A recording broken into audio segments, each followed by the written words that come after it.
My name always came before me. At every event, in every headline, in every photograph taken without my permission, the image of the perfect daughter, heir to the Whitmore dynasty, preceded any word I spoke, any feeling I dared to show. It was as if my existence had been sculpted to fit inside a golden frame, unbreakable, unchangeable, unquestionable. From a young age, I learned to smile elegantly, sit with poise, never cry in public, love in silence, and above all, never desire anything outside what was planned for me. And for a time, I played that role with discipline, like a porcelain doll dressed in silk, swallowing her own voice, until he appeared, without warning, without permission, without even knowing who I was. A man with hands marked by the earth, eyes that didn't waver, words too honest to apologize for themselves.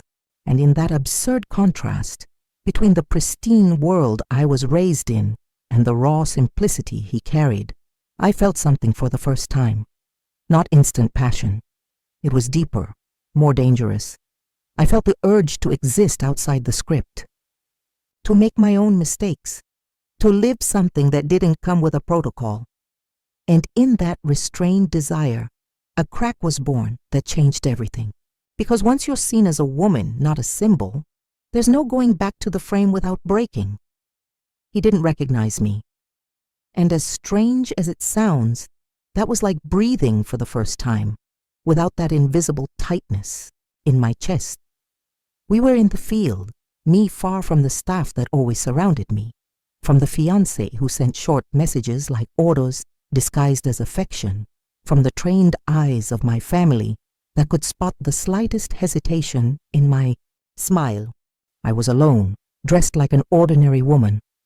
No subtle makeup, no jewelry, no surname hanging around my neck like an iron collar.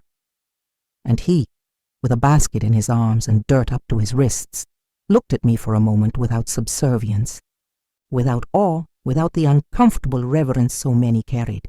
He looked at me as if I were human, truly human. And that, in that almost mundane moment, was more powerful than any speech I'd ever been forced to hear.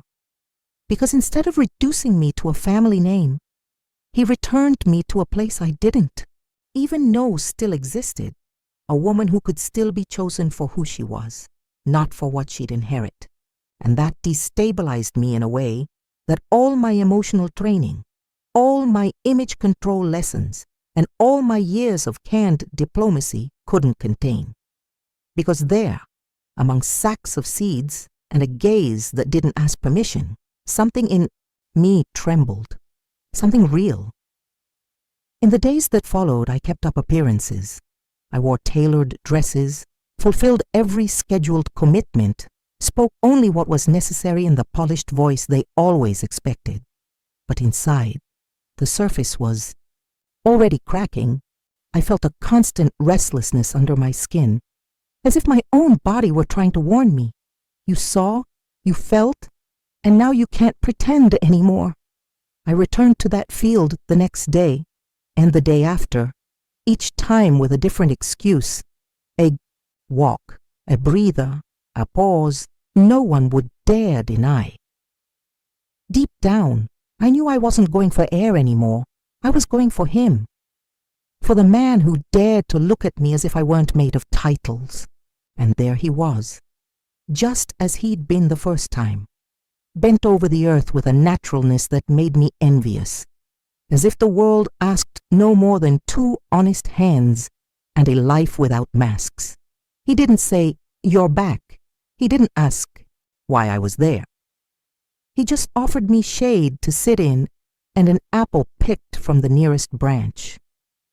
And in that gesture, so simple and so full of unscripted kindness, I realized how much I'd been deprived of humanity my entire life. He spoke slowly, his words full of pauses, like someone who actually thinks before speaking, the exact opposite of the rehearsed speeches I'd heard since childhood. He told me the field had belonged to his grandfather, who planted with the same love he prayed, and that he'd grown up hearing the earth returns everything you give it, including what you try to hide. And there, between a bitten fruit and the damp smell of soil, I let my guard down. I gave him a false name because I wasn't yet brave enough to be whole, and he didn't question it. He didn't try to pry into who I was, didn't care where I came from, as if he sensed that forcing me to explain would push me back into the world I was trying to escape, and then without realizing it, I laughed. Not a rehearsed laugh, not the kind with controlled inflection, still eyes, and a posture always ready for a camera. It was a laugh that slipped out unbidden, loud, clumsy, almost childlike, and the next moment I startled myself. I brought my hand to my mouth by reflex, as if I'd done something forbidden, but he looked at me and smiled. A slow, sincere smile, as if that sound, that laugh that escaped me, was more valuable than any jewel I'd ever worn. And in that moment, almost insignificant, I was struck by a certainty. This man would never ask me to be less than I am. And maybe, just maybe, he saw something in me I didn't even know still existed. Not the princess, but the woman. The one who feels, who chooses, who wants, and for the first time in her life, isn't afraid of it. From that day on, I went, back whenever I could. And every time I left, it was as if I left a piece of myself among the trees, in the furrows of the earth, in his eyes. I started marking my days, not by the official events I attended, but by the moments I could steal to see him again. And little by little, I noticed that the version of me walking to that field was different from the one returning. Going, I still carried the weight of my heritage, the codes of posture, the awareness of who I was supposed to be. But coming back, I carried in my hands the memory of conversations that needed no filters, the warmth of gazes that demanded no pretense, the sound of my own laughter still echoing in my chest.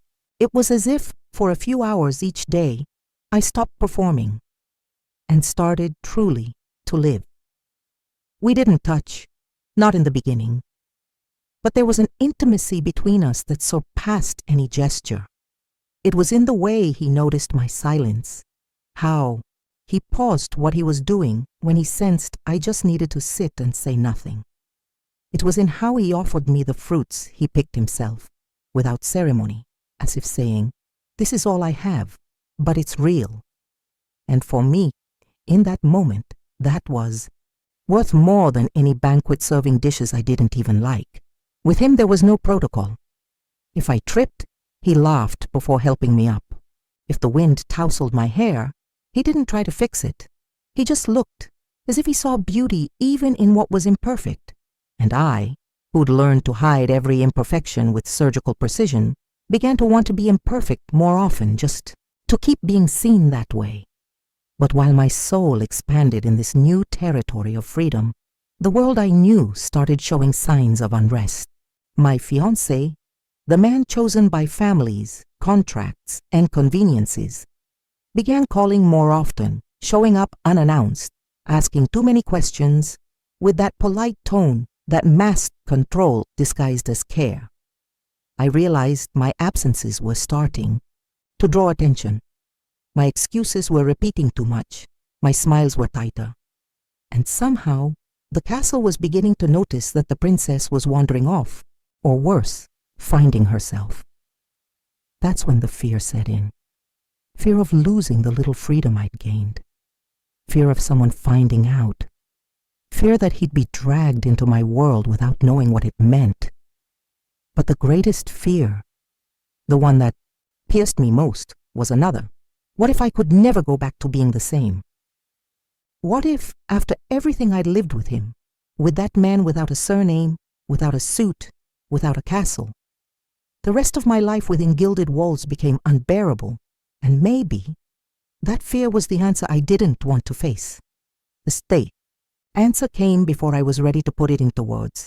It came in the form of absence. One day, I arrived at the field, and he wasn't there. I waited. The sun crossed half the sky, and there was no sign of him. The silence, once our accomplice, began to weigh as if saying, "Don't count on the eternity of what's free.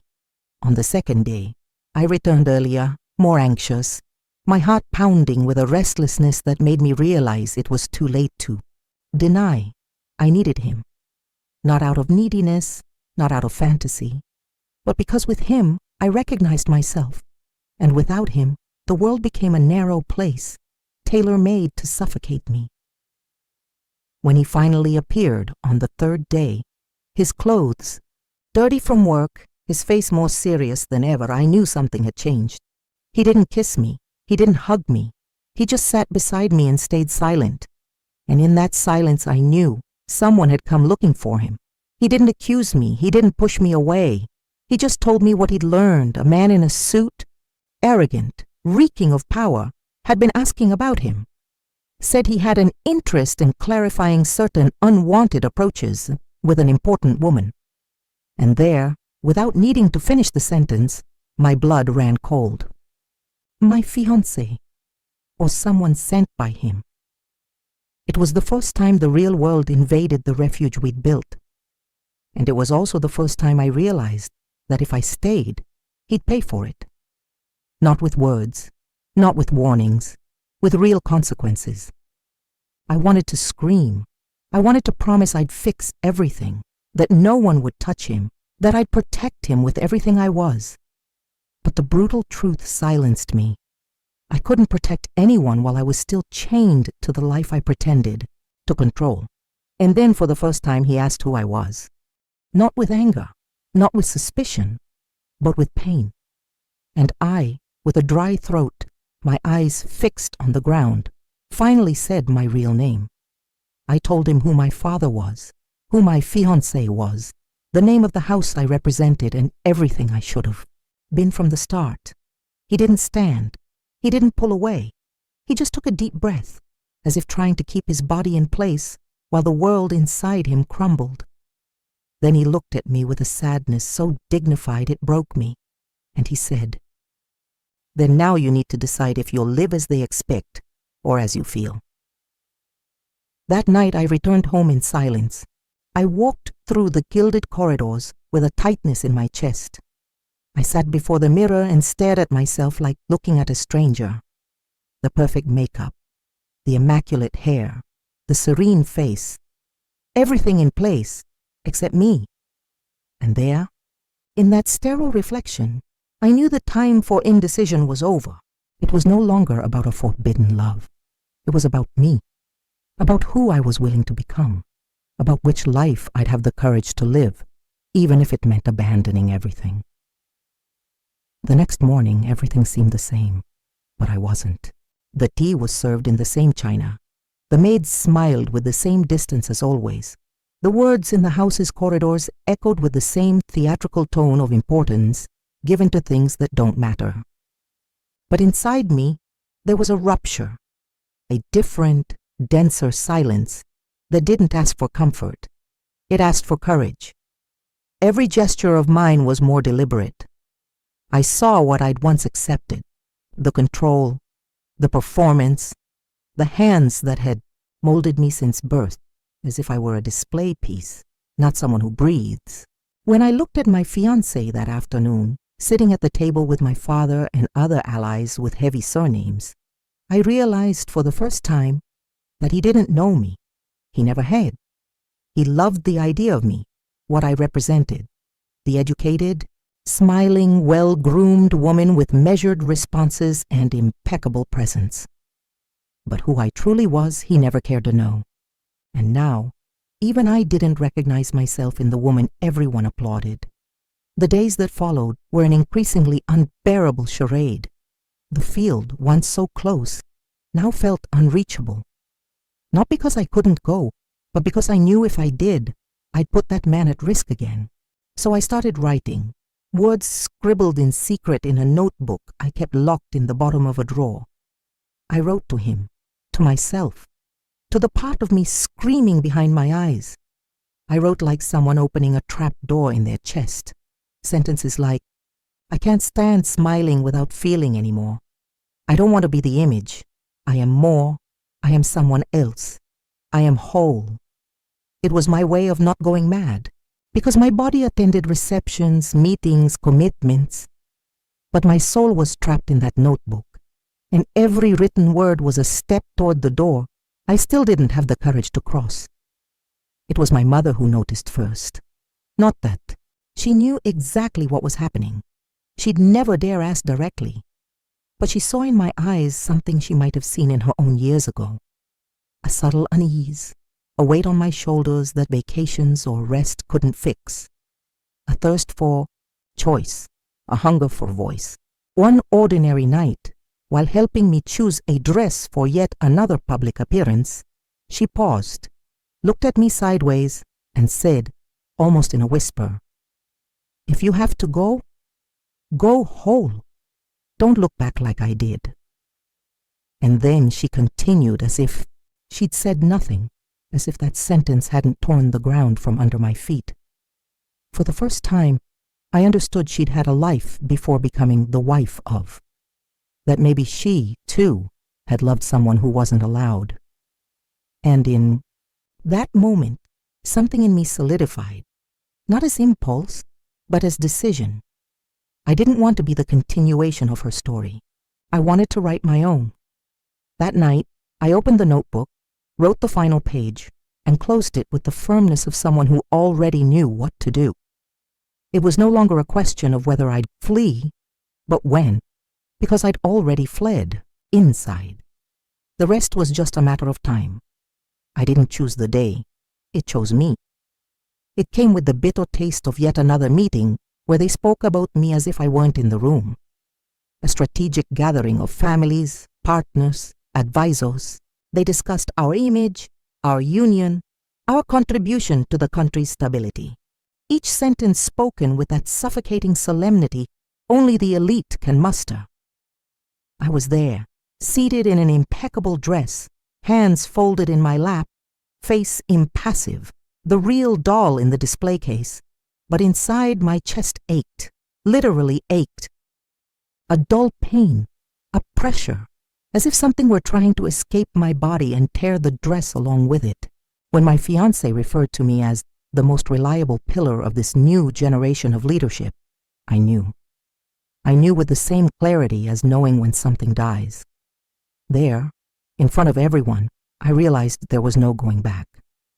My staying wasn't sacrifice anymore. It was self-destruction. That night I didn't sleep. I sat on my bedroom floor, notebook in my lap, and reread everything I'd written. Each sentence was a step, each paragraph a piece of the bridge leading me away from that gilded prison. It was like reading the story of a woman who screamed until she was heard by herself. I didn't pack a suitcase. I took little: a coat, some hidden cash, a letter for my mother. In the letter, there was no resentment, only gratitude for her giving me, even in silence, permission to choose. I left before the sun rose, and with every door I passed, I left a role behind: the ideal daughter, the strategic fiancée, the obedient heiress. When I stepped onto the street, the air was different, colder, truer. For the first time, the silence around me didn't suffocate. It liberated. I walked without looking around, without thinking of who'd wake and find me gone. I no longer belonged to them, and my destination was clear. I went to the field. I didn't know if he'd be there, if he'd forgiven me, if he still wanted me, but it wasn't about that. It was about me, about showing him and the world that I'd chosen. When I saw him, my heart nearly stopped. He was facing away, cleaning a tool, his arms steady, his body bent as it was the first time, and suddenly everything in me quieted. He turned, saw me, and said nothing. He just dropped everything, walked to me slowly, and when he reached me, touched my face as if still doubting it was real. I said only, "I'm no longer a princess of anything, but if you still want, I can be just me, whole." He hugged me as if he'd been waiting for that moment his entire life. And maybe he had. In that instant, the world I knew dissolved, and in its ruins, another was born. Ours. The first days were silent, not for lack of words, but because there was so much inside, us still seeking form. We were touching each other for the first time, outside the veil of secrecy. Now we were two whole beings before one another, without hiding places, without disguises. I slept in a small room with simple sheets and windows that creaked in the wind. I woke to the smell of earth and coffee burning in an improvised kitchen. There were no maids, no schedule, no tailored dresses on hangers, and yet, or maybe because of it, I felt more alive than ever. I started learning small things, always done by others, cutting an apple, sewing a button, folding my own clothes. He taught me without laughing at my inexperience. He just showed me, with patience and eyes full of tenderness, how to live outside the hands that shaped me. And in those everyday gestures, the love between us stopped being an escape and became a choice. But freedom, of course, has a cost. It didn't take long for them to find out where I was. The calls began, the messages, the attempts at control disguised as concern. They offered return, guarantees, a new start within the same old rules.